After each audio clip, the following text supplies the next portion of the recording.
All right, everyone, welcome back for another deep dive. Today we're digging into something I think a lot of us are interested in, and that is learning English faster. Yeah. We've got a great little snippet here from a podcast episode called "Daily Habits to Learn English Faster," and we're gonna kind of break down some of the insights and tips that they provide, and kind of see what we can apply in our own lives. I think one of the biggest challenges with learning any language is consistency.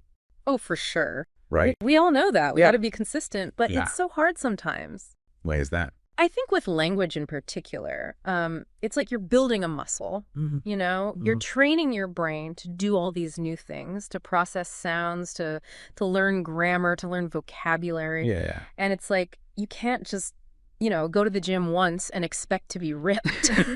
You gotta do it consistently over time. And I think the challenge for a lot of people is figuring out how to actually make that consistent practice part of their daily life. I think that's a great point. And our source talks about this idea of English time. Okay. Actually scheduling a specific block of time Yeah. to just focus on English. What are your thoughts on that? I actually think it's a really good idea. Okay. It might seem kind of rigid at first, but Yeah. there's something powerful about actually putting it in your schedule. Mhm. When you schedule something, you're making a commitment to yourself. Yeah. It's harder to make excuses. Right. And over time, that dedicated time slot, it really can become a habit.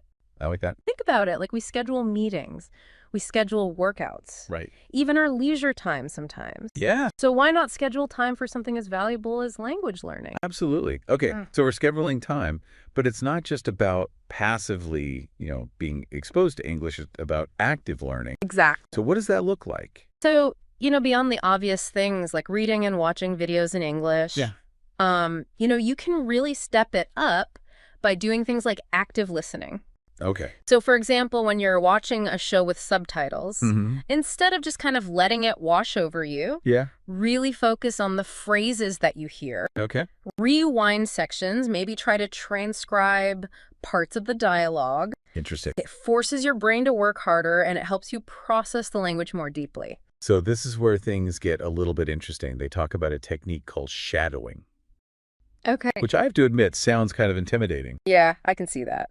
What is shadowing, and how can we do it without feeling like we're in some kind of bad karaoke session? So shadowing is basically mimicking a native speaker in real time. Yeah. You listen to some audio and you try to speak along with it simultaneously, Wow. matching their pronunciation and rhythm. Yeah. And to avoid the karaoke feeling, start with short, simple audio clips. Yeah. Focus on just a few sentences at a time.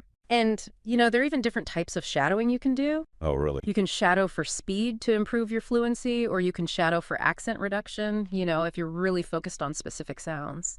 Interesting. So we're scheduling the time, we're actively engaging with material, we're shadowing like pros now.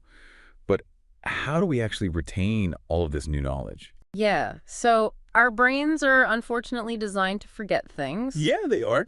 But we can actually outsmart our brains okay. with things like spaced repetition and active recall. So flashcards are a classic example, Right. There are also spaced repetition apps that can be really helpful. Yeah. Or even just the act of summarizing what you've learned in your own words. Go.